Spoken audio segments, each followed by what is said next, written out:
Assalamualaikum warahmatullahi wabarakatuh. Halo guys, kembali lagi bersama saya Bobby Herian. Kali ini akan bahas tentang kita komentari tentang panel Barus yang beliau ini adalah ketuanya Projo. Jadi dia tuh di TV One saya nonton guys ya, bahwa dia tuh mengatakan bahwa gak ada yang salah dengan putusan MK karena ada sesuai dengan mekanisme gitu kata dia kan. Karena hak publik untuk menggugat, jadi sehingga memenangkan sehingga nanti orang-orang yang seusia Gibran ya atau Kaisang itu bisa nanti calonkan diri jadi presiden atau wakil presiden gitu kan. Presiden masuk nggak ya, tapi pokoknya intinya jadi wakil presiden lah yang kita tahunya guys. Nah, bagi dia itu kan kita harus sesuai mekanisme gitu kan itu hak dari warga negara untuk maju kan. Lalu katanya politik dinasti itu dinasti politik itu biasa aja jadi di Amerika, Indonesia gitu kan. Jadi gini, dia tuh nggak pahamnya gini guys ya. Saya mau terangkan ya, kenapa ini jadi bermasalah ya. Gini, kita tahu ya yang demo itu yang nggak puas tuh dari banyak kalangan masyarakat, ya kan? Bukan hanya dari satu kelompok tertentu gitu, tapi semuanya. Termasuk yang paling penting adalah adik-adik mahasiswa. Mereka ini kan orang-orang terdidik. Yang mereka tentu, dan ini bukan protes mereka yang kesekalian, yang pertama dan sekali, tapi udah beberapa kali. Mereka juga protes tentang kebijakan pemerintah yang lainnya gitu kan, macam-macam omnibus law, yang lain-lain juga gitu kan. Nah, jadi ada rentetannya. Nah, lalu juga soal etika, ya. Nih, coba saya kasih tahu gini ya. Coba Anda bayangkan misalnya saya adalah seorang ayah. Anggaplah saya itu seorang ayah dan dikomparasikan dengan Jokowi ya. Saya adalah seorang yang dikomparasikan Jokowi, di analogian saya ini kayak Jokowi posisinya, ya kan. Nah, lalu saya punya anak 2 orang, ya kan. Saya juga punya adik, ya kan, atau adik ipar. Itu saya punya adik ipar lah istilahnya kan, adik dari istri saya. Nah, lalu ya karena untuk komunikasi kan gampang sekali untuk ngatur semuanya ini itu. Karena pertama saya punya kekuasaan. Adik ipar saya itu adalah seorang hakim MK yang di tangan dialah ketok palu itu akan diputuskan. Dia yang pemegang HP itu, karena dia pemegang palu gitu kan, adik ipar saya ini. Lalu juga lalu anak saya ada yang jadi ketua partai. Anak saya juga ada juga yang jadi istilahnya akan jadi berpeluang lah untuk untuk jabatan tertentu gitu kan. Nah, jadi dan saya adalah pucuk tertinggi, pimpinan saya adalah presiden gitu kan. Nah, jadi etikanya adalah ini kan namanya konflik kepentingan ya. Saya ingat waktu ada kisah satu ini saya nonton di podcastnya siapa itu. Jadi dia itu adalah seorang yang mana ayahnya PNS.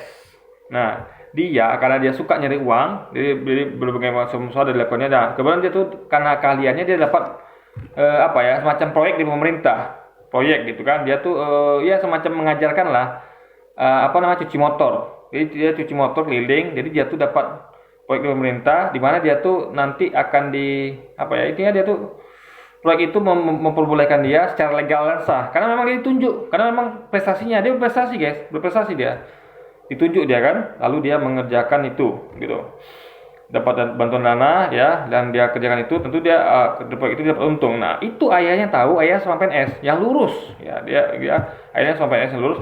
Dia katakan dia bertanya kepada anaknya, kamu kok main proyek gitu, kata dia gitu kan. Dia merasa, nah ini kan loh, kan saya kan dapat di pemerintah tapi nggak boleh karena ayah PNS gitu. Nah, itu namanya etika, guys. Ayah ngerti kalau dia PNS, memang pakai jalannya mekanismenya sesuai, tapi kan orang bisa mana lain, karena nggak tahu, karena gini, guys. Kita ini kan nggak tahu apa yang terjadi di sana gitu.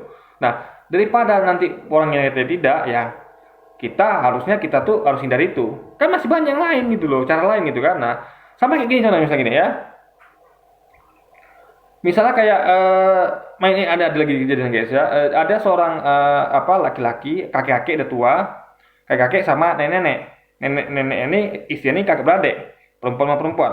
Nah, tinggal serumah gitu kan? Tinggal serumah. Waktu itu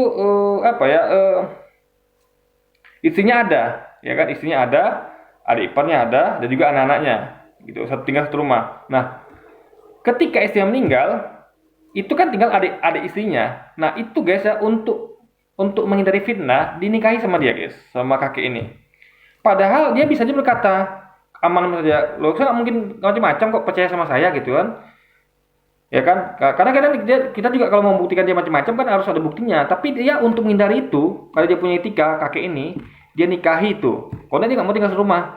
Karena memang ini sudah tua juga adik-adiknya di istrinya ini kan, nggak mungkin juga diusir atau tinggal di mana gitu. Karena juga sebatang kara ya sudah tinggal di rumah itu. Tapi demi agar etika terjaga, biar orang tidak curiga aneh-aneh. Padahal orang juga soalnya juga ngerti kalau udah tua juga ya apa sih tapi namanya guys itu namanya etika dijaga sama kakek ini.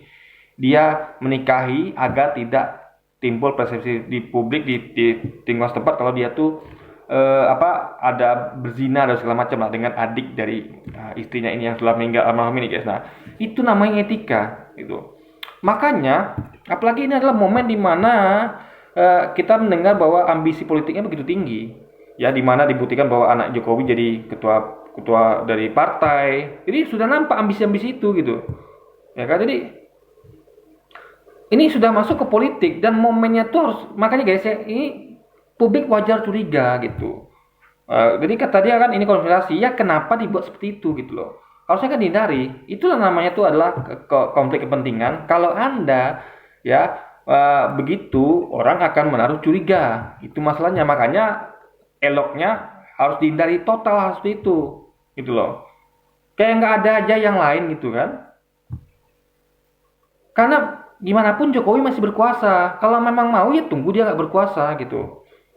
Tunggu dia nggak berkuasa sehingga bisa gitu kan. Nah, tapi dia masih berkuasa gitu loh guys. Jadi apalagi dia pucuk pimpinan tertinggi presiden. Tentu presiden itu punya kuasa yang hampir tidak terbatas gitu kan. Nah dia paling cuman yang bisa memberhentikan dia cuma MPR. Nah itu pun susah. Ya kalau berani dan itu pun kalau mana partai yang mendukung presiden ini adalah partai penguasa pula. Dia juga orangnya gitu kan. Nah, jadi ini adalah konflik kepentingan yang sangat berlapis-lapis tebalnya guys.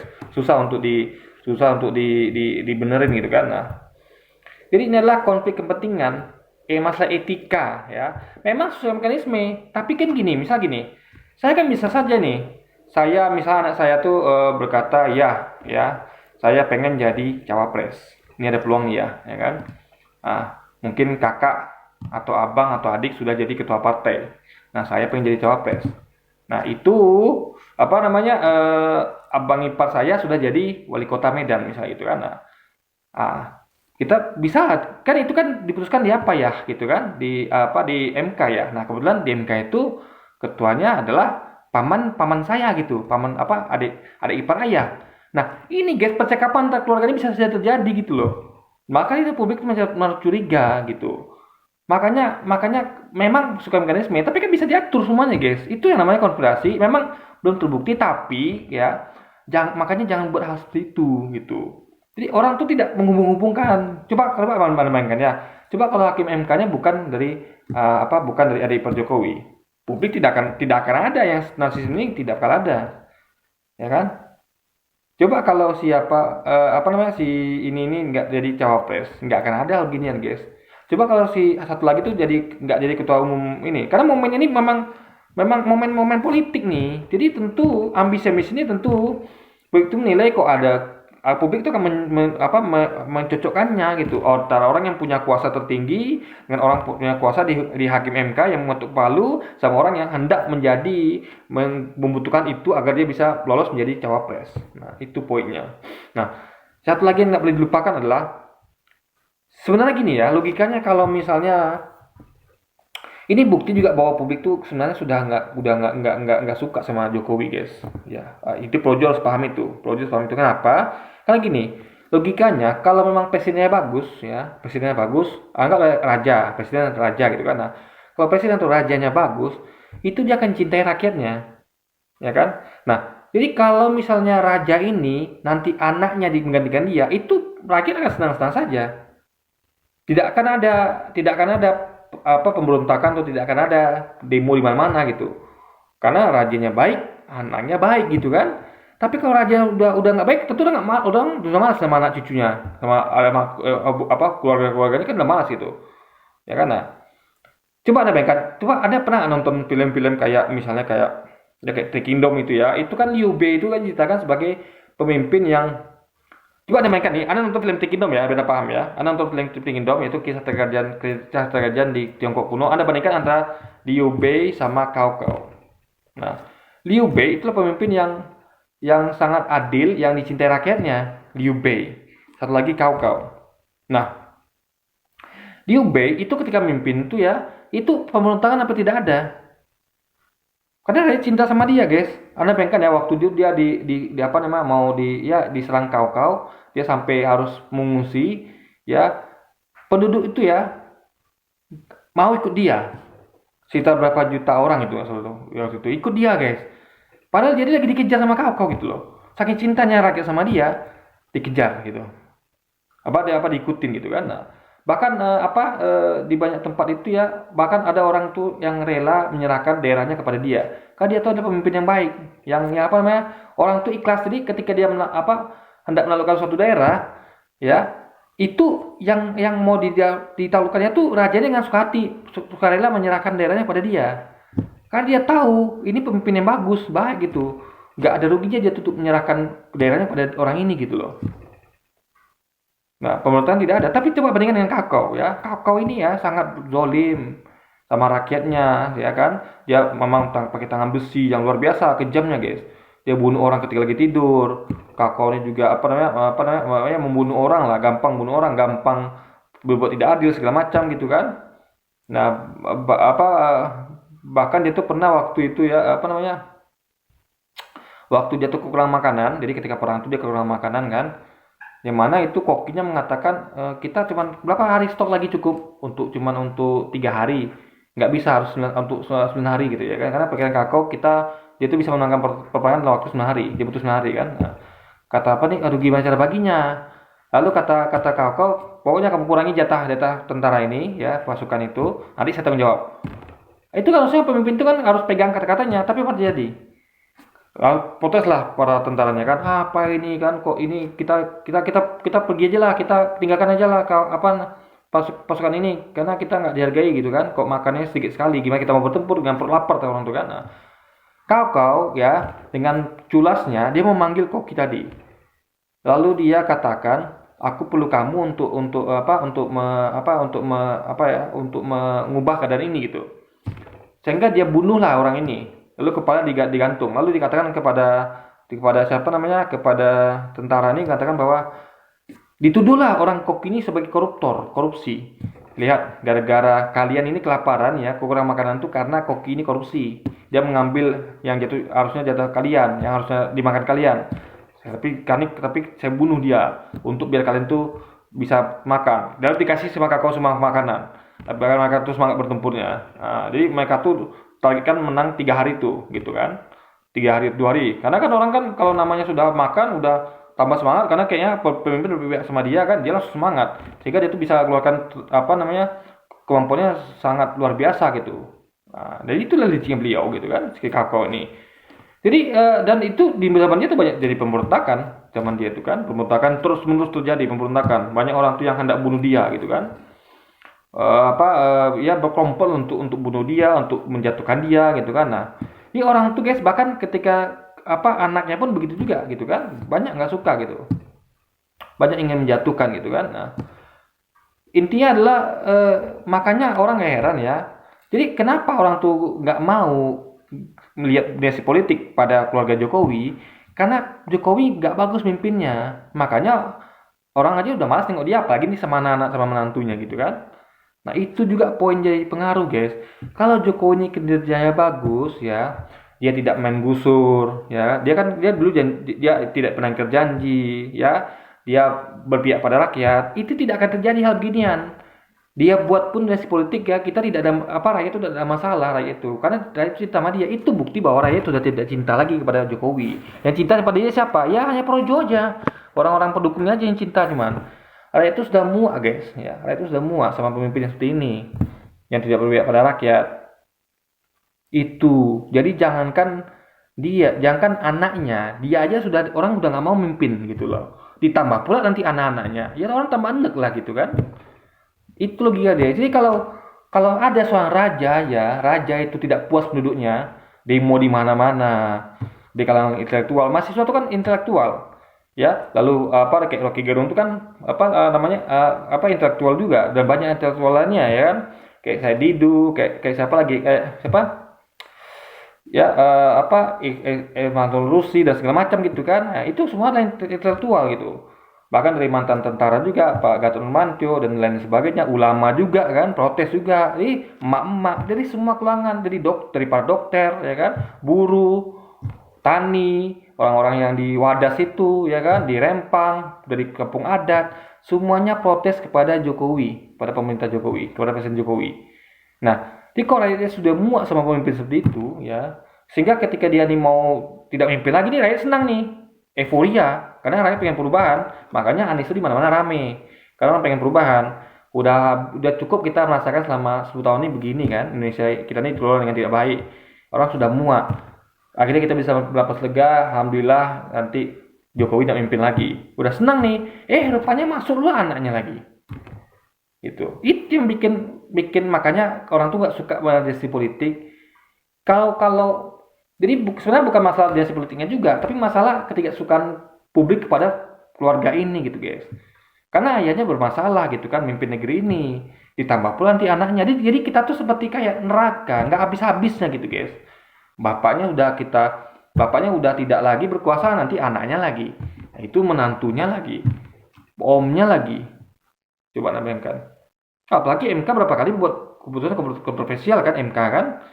Nah, jadi bagaimana coba kita bisa melihat? Lalu jadi caranya anaknya lagi satu lagi itu siapa ya? Kaisang itu siapa ya? Yang atau Gibran saya lupa namanya guys, yang jadi instan di ketua umum PSI. Juga ini kan keputusan MK ini kan instan juga gitu. Begitu digugat langsung dikabulkan. Jadi dengan proses instan ini pun jadi kita tuh melihat ini kayak ada masalah itu kok begitu mudahnya gitu guys. Begitu mudahnya anaknya jadi ketua partai. Begitu mudahnya MK mengetuk palu, meluluskan gugatan ini gitu loh. Harusnya kan MK tuh melihat bahwa banyak protes di mana-mana gitu. Ya kan?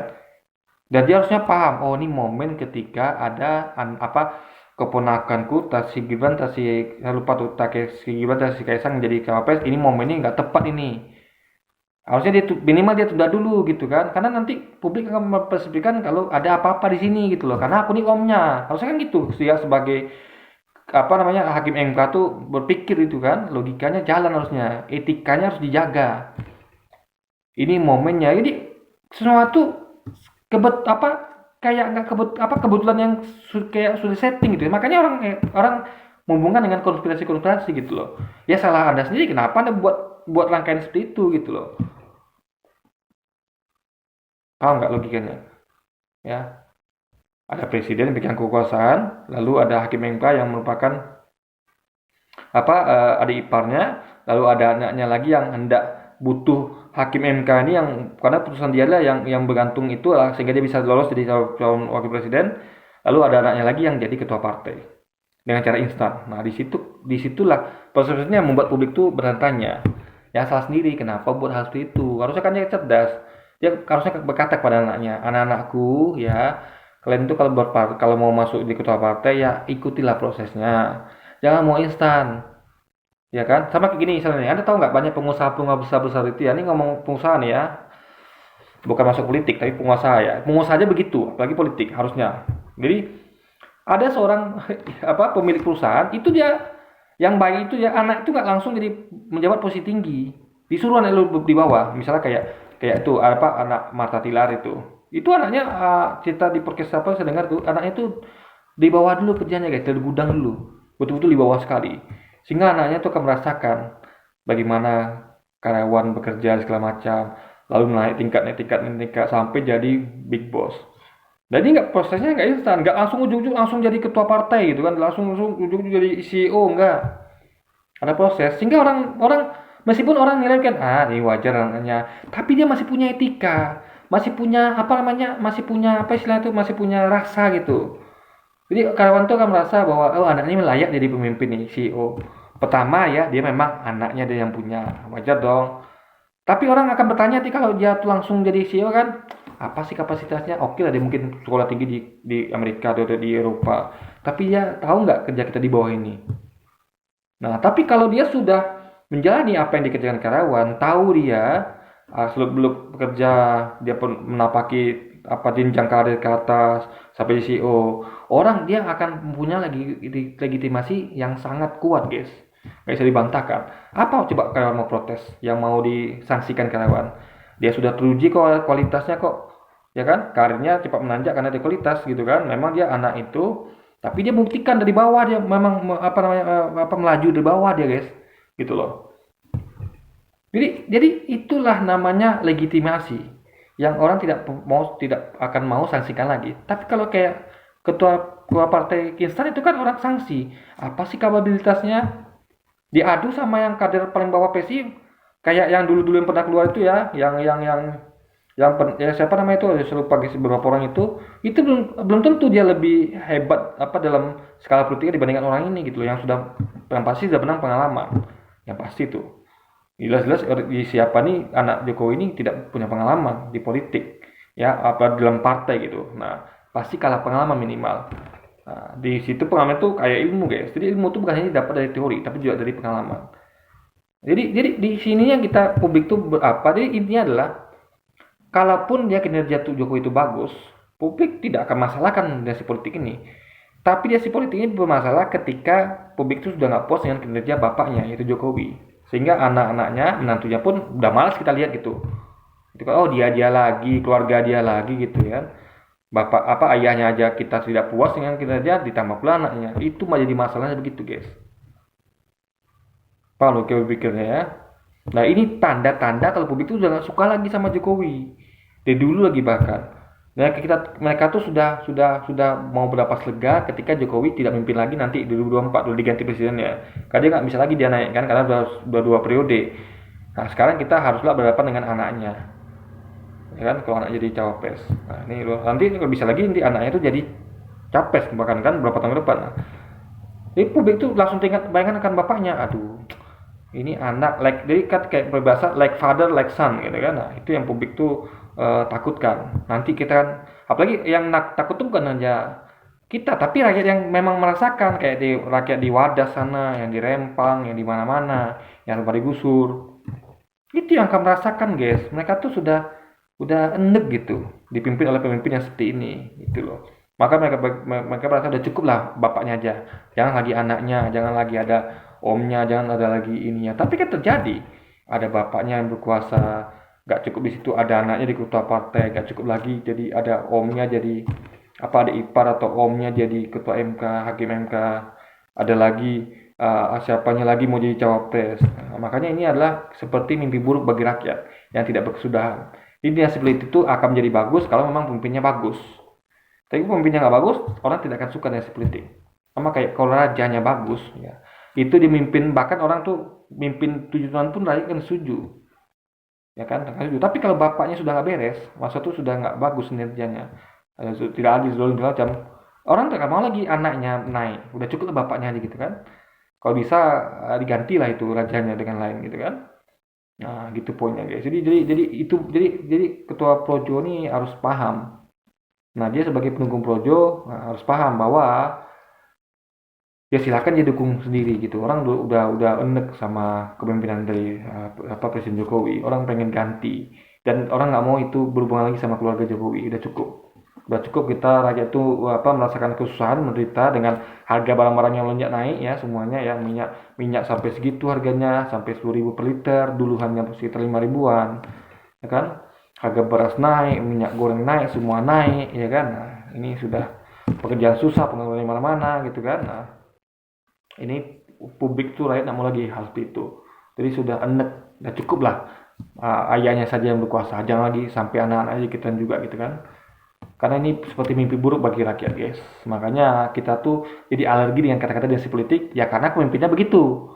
Kalau pemimpinnya bagus, rakyat akan suka dengan dinasti politik. Jadi kesukaan rakyat terhadap dinasti politik itu adalah tergantung pemimpinnya bagus atau tidak. Jadi ketika kita tidak suka dinasti politik, berarti tanda-tanda bahwa pemimpinnya nggak bagus dan tidak ingin lagi berhubungan dengan pemimpin tersebut, apalagi dengan keluarganya, dipimpin oleh keluarganya juga nggak mau, guys. Oke, jadi mungkin ya sekian dulu aja video kita kali ini ya. Sampai jumpa lagi di video selanjutnya. Wassalamualaikum warahmatullahi wabarakatuh, guys.